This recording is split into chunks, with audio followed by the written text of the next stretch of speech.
کیا پیغام ملتا ہے کہ آزمائش جو ہے وہ وقتی ہے، مگر اس کا جو اجر ہے نا جی وہ دائمی اور ہمیشہ ہے.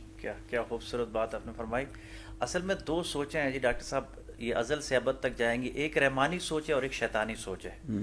جو رحمانی سوچ ہے وہ تحمل والی ہے، وہ دیر پا ہے، وہ پوری چیز کو دیکھ کے پھر کوئی رزلٹ نکالا جاتا ہے. اور جو شیطانی سوچ ہے وہ جلد بازی والی سوچ ہے، فوراً ریئیکٹ کرتا ہے، فوراً جواب دیتا ہے. انسان کی تخلیق پہ جب ہو رہی تھی تو یہ جو شیطان تھا اس نے جلد بازی کی. باقی ملائکہ نے سجدہ کر لیا، حکم آیا تو یہ دیکھ لیتا نا، اگر بغاوت کرنی تھی تو بغاوت کے لیے تو بعد میں بھی راستہ کھلا تھا. کیا بات ہے. ٹھیک ہے، لیکن اس نے بہت جلدی کی کہ میں اعلیٰ ہو گیا اور یہ جناب مجھ سے اوپر جا رہا ہے. اور فوری طور پہ باقی فرشتوں نے کیا کیا کہ یہ جو دو سجدے آئے ڈاکٹر صاحب، جی آپ نماز میں دو سجدے فرض کہتے ہیں. جو پہلا سجدہ ہے نا وہ اللہ تبارک و تعالیٰ کی رضا میں راضی ہونے کا ہے، کہ اس کے حکم کا. اور جب انہوں نے دیکھا کہ یہ تو اکڑا ہوا ہے تو دوسرے سجدے میں فرشتے خود شکر کے طور پہ گر گئے کہ یا اللہ شکر ہے اس جلد بازی کے گناہ سے تو نے ہمیں بچا لیا. کہ جلد بازی کرتے ہوئے کسی کی مخالفت میں اتر جانا، اس کا پورا موقف سنیے، اس کا پوائنٹ آف ویو، اس کے ٹائم دیجیے. مخالفت کا آپ کے پاس زندگی پڑی ہوئی ہے. آپ نے جو پچھلے سیشن میں پوچھا کہ سوشل میڈیا کے ذریعے ہم فوراً ہیٹ اپ ہو جاتے ہیں، فوراً ریئیکشن دینا شروع ہو جاتے ہیں. دوسری بات جو ہے کہ ہم اس کا مقابلہ کیسے کریں، تو بڑی خوبصورت بات انہوں نے ایک بات کی جو حضرت فاطمہ الزہرا سلام اللہ علیہا کی تسبیحات والی بات ہے. تو صبر کو روحانی مدد کے ذریعے آپ مادی باڈی کو کول ڈاؤن کر سکتے ہیں. جو آپ کے اندر غصہ آتا ہے یہ آپ کی مادی جسم کا ریئیکشن ہوتا ہے نا.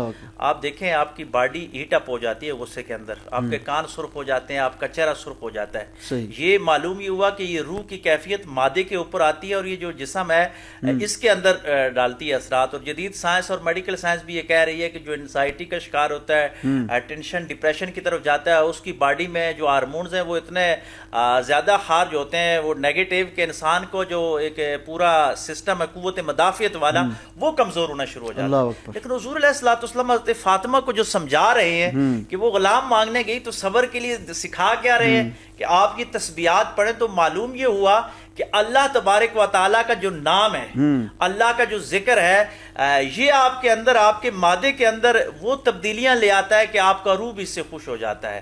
یعنی اگر آپ کی ٹینشن ہے، ڈپریشن ہے، انزائٹی ہے یا غصے میں، تو اعوذ باللہ من الشیطان الرجیم کہتے ہوئے آپ سب شیطانی قوتوں کو رد کیجئے اور رحمان کی آغوش میں آ جائیے. آپ کے اندر ایک صبر خود بخود آنا شروع ہو جائے گا، کیونکہ اللہ نے صبر اور نماز سے حکم دیا ہے. پھر آپ نے ایوب علیہ السلام کے صبر کی مثال دی جو استعارہ بن گیا ایوب علیہ السلام کا صبر، کہ ایوب علیہ السلام کو جو انبیاء ہیں کائنات میں، یہ انسانیت کی، اگر ہم آسان لفظوں میں کہیں تو انسانیت کی ایک بڑی تجربہ گاہ ہے. اللہ تبارک و تعالیٰ نے انبیاء اور پھر ہمارے حضور علیہ الصلوۃ والسلام پہ جتنی خوشیاں اور جتنی غم میں، یہ سب کی ایک قسم کا حسین امتزاج بنا کے رکھ دیا گیا کہ آپ کے سامنے وہ بڑی ہستیاں ہوں گی تو آسان رہیں گے.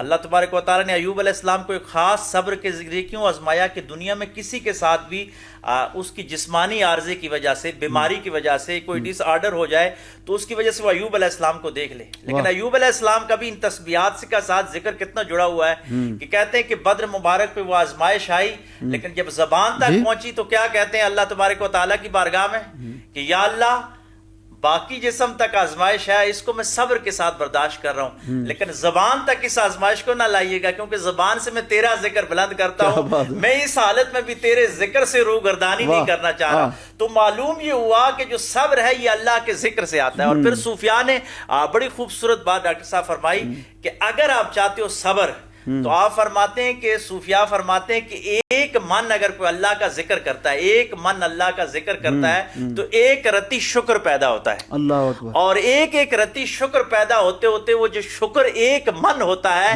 تو پھر جا کے صبر کی ایک رتی پیدا ہوتی ہے. گویا جو حضرت فاطمہ کی تسبیحات ذکر ہے، ذکر جو ہے یہ صبر کی ابتدا ہے. ذکر جو کرتا ہے اس کو شکر نصیب ہوتا ہے، اور جو شکر کرتا ہے وہ صبر اس کو نصیب ہو جاتا ہے، اور جو صبر کرتا ہے پھر ان اللہ مع الصابرین ہو جاتا ہے کہ اللہ صبر کرنے والوں کے ساتھ ہے. واہ. اور انبیاء نے صبر کر کے ہمیں بتایا کہ لوگوں یہ صبر کا ہم ایک رول ماڈل سیٹ کر کے جا رہے ہیں. آپ اس پہ ٹھہرے رہو گے تو آپ اس طرف رہو گے. دوسری طرف اگر آپ بے صبری کی طرف جاتے ہو تو پھر شیطان کی مثال صبح قیامت تک موجود ہے کہ جلد بازی میں ریئیکٹ کرو گے, ناشکرے ہو جاؤ گے, تو پھر آپ کا یہ انجام بنے گا. بڑی خوبصورت بات آپ نے کی. اپنا علامہ طاہر حیات چشتی صاحب, جیسے کہ ڈاکٹر صاحب نے یہ کہا نا کہ یعنی کہ ٹینشن, ڈپریشن, انگزائٹی, ہمارا یہ جو موجودہ دور حاضر کی اگر ہم بات کرتے ہیں, اپنی نوجوان نسل کی ہم بات کرتے ہیں, ہم اپنی خواتین کی بات کرتے ہیں, اور اگر اس کو ہم صبر و شکر کے ساتھ جوڑتے ہیں تو وہ یعنی کہ چھوٹی سی بات پہ ریئیکشن دینا اور غصے سے بھر جانا, لال سرخ ہو جانا, اور ویسے بھی جیسے کہا جاتا ہے نا کہ جوش میں ہوش نہیں رہتا, تو پھر ہم اس ہوش سے باہر چلے جاتے ہیں اور پھر ایسی باتیں کر جاتے ہیں کہ اس کا بڑا نیگیٹو امپیکٹ ہوتا ہے ہماری سوشل لائف کے اوپر. ہمیں سم اوقات ایسی چھوٹی چھوٹی باتیں جو اس وقت ہمیں صبر سے کام لینا چاہیے, شکر سے کام لینا چاہیے, اینڈ اس وقت ایسی بات